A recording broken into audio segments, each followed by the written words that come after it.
Bonjour, Eric Gibaud, ericgibaud.com, et aujourd'hui on va voir si ça vaut le coup d'acheter du matériel d'occasion. Allez, on démarre.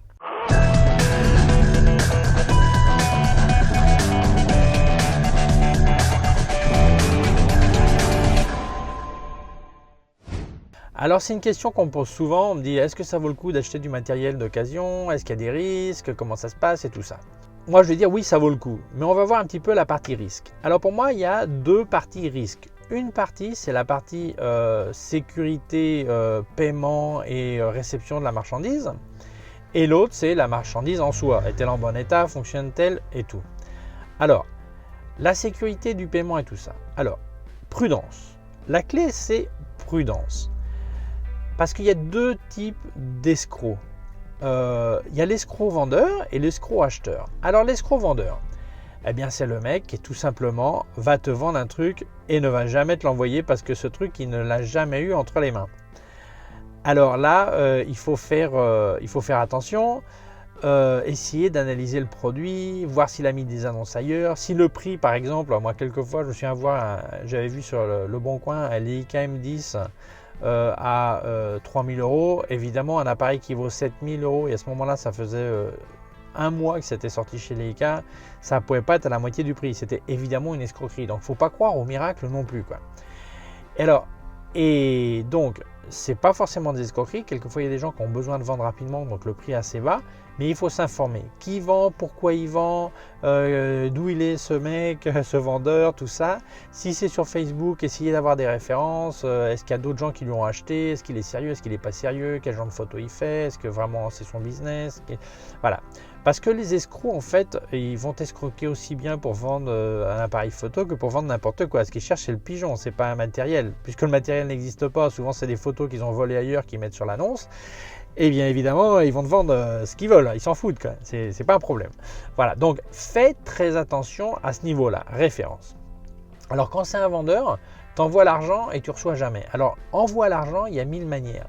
Essaie d'envoyer par PayPal, parce que PayPal, s'il y a un problème, tu peux quelquefois réclamer l'argent.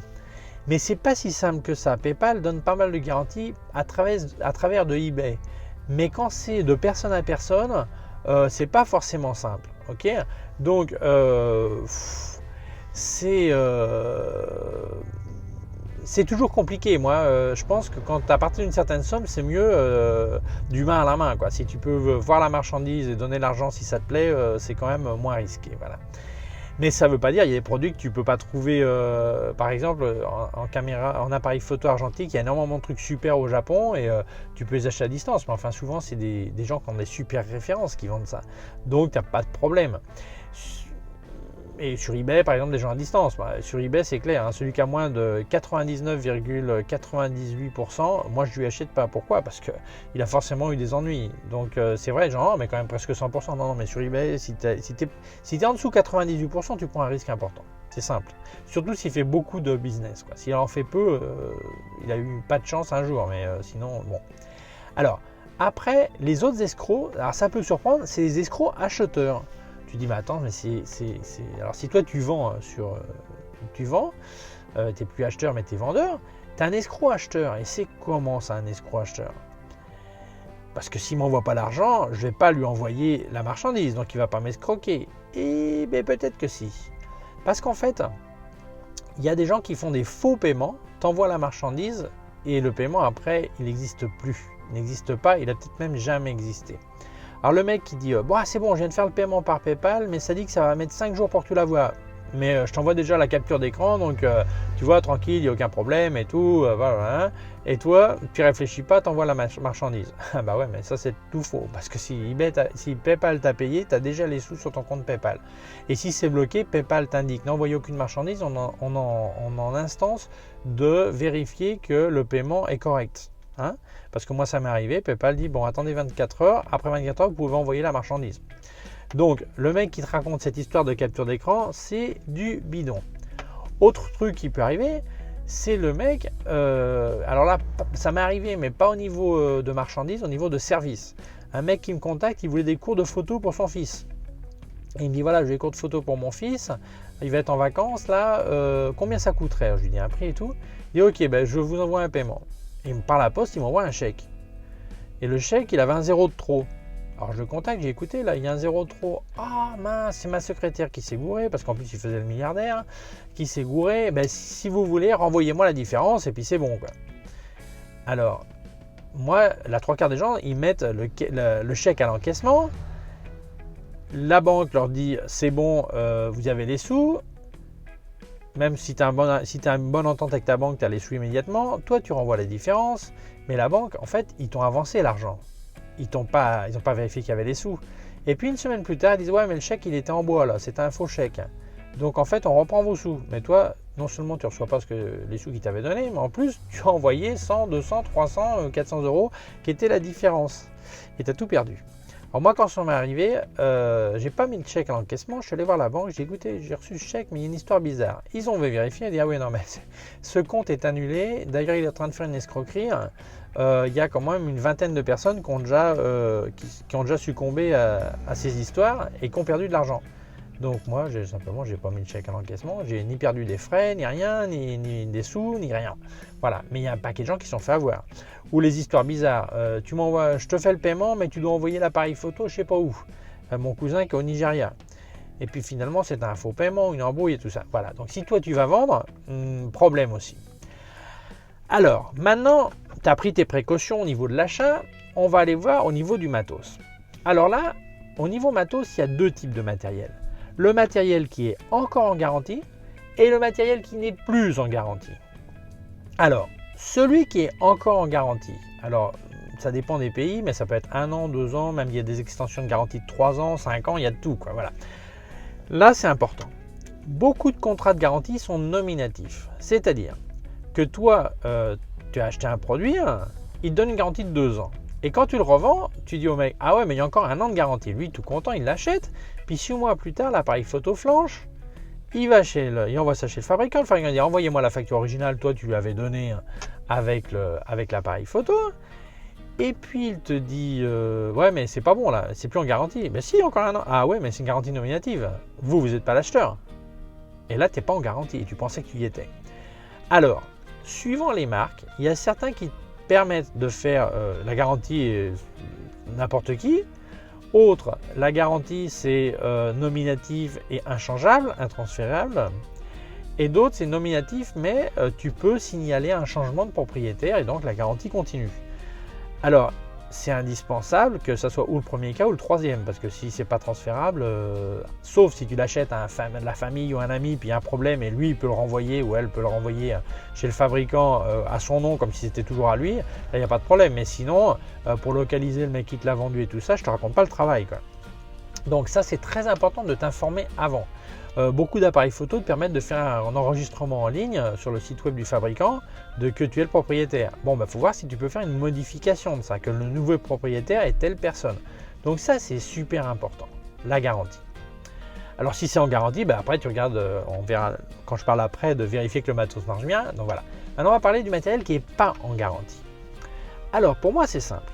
Un matériel qui n'est pas en garantie, tu ne dois pas payer plus de la moitié de ce qu'il vaut actuellement en neuf. Pourquoi ? C'est simple, parce que d'abord, s'il n'existe plus sur le marché, tu regardes un peu le marché d'occasion, mais si il existe encore sur le marché, regarde combien il vaut neuf. Parce que le mec il dit, ah ouais, moi il m'a coûté 1000 euros et je te le vends 700. Ouais, mais ça c'était il y a 3 ans, il lui a coûté 1000 euros. Et maintenant, il ne vaut plus 1000 euros. Maintenant, il vaut 800 euros. Et il te le vend 700. Attends, mais vaut mieux payer 100 euros de plus et en avoir un neuf en garantie. Donc, il est évident que tu ne dois pas payer de plus. S'il a coûté 1000, tu ne dois pas payer plus de 500. Tu vois ? Et s'il vaut 800, actuellement sur le marché, il faudrait négocier entre 400 et 500. Mais en tout cas, pas plus de 500. Ça, c'est important. Pourquoi ? Parce que sinon, autant attendre des offres, quand il y a les jours sans TVA, les trucs comme ça, là, autant prendre ça, quoi. Parce que pour un petit peu plus, avoir un truc neuf et en garantie, quoi. Et quand tu vas revendre, il aura plus de valeur que ça. Voilà. Alors, il y a des gens, ça les hérisse les cheveux sur la tête quand je dis ça, et surtout les vendeurs, ils disent « Mais attends, il est fou ce mec, comment je vais vendre 500 euros ce que m'a coûté 1000 ?» Oui, mais le problème, c'est pas que ça t'a coûté 1000, le problème, c'est que tu l'as utilisé, le problème, c'est qu'il n'est plus en garantie, le problème, c'est qu'il ne vaut plus 1000 euros. Sur le marché du neuf, il est peut-être à 700. Donc, faut que tu penses que, évidemment, tu vas jamais vendre autant que tu voudrais et aussi cher que tu voudrais, et l'acheteur il va jamais payer aussi peu qu'il voudrait. Donc, il va falloir arriver à un accord. Donc, ça c'est important. Après, il y a du matériel qui est fragile. Par exemple, les flashs, les condensateurs sont fragiles. Alors les gens ils disent ouais mais j'ai presque pas utilisé mon flash. Ben justement, moins tu l'utilises, plus le condensateur il va être naze. Donc un flash, moi je pense qu'il ne faut jamais payer plus de 30% de sa valeur neuve. Bon, je parle en flash cher, 30-40% de sa valeur neuve. Si tu parles d'un petit flash, un Yongnuo qui vaut 50 € et puis il te le vend à 30 et puis il ne t'envoie pas par la poste, tu le prends à la main parce qu'il habite à 3 maisons de chez toi, bah ça vaut le coup, tu n'as rien perdu, tu as fait une économie et puis c'est bon. Mais un flash de studio qui vaut 1000 € et puis il veut te le vendre 800, laisse tomber. S'il est plus en garantie, le condensateur, ils vont te flinguer avec le prix du condensateur si tu peux le changer. L'appareil photo, alors imaginons que tu achètes un appareil photo, mais ça peut être des objectifs, des flashs, de tout ça. L'idéal, c'est pouvoir l'essayer. Alors, si tu ne peux pas l'essayer, ou même si tu peux l'essayer, il y a des informations dont tu as besoin. Évidemment, la date d'achat et tout ça. Combien il a fait de déclenchement? Et attention, parce que beaucoup d'appareils photo ont peu de déclenchement, mais ils font énormément de vidéos, ce qui fait quand même travailler l'obturation. Donc, c'est important de savoir comment cette personne a utilisé son appareil photo.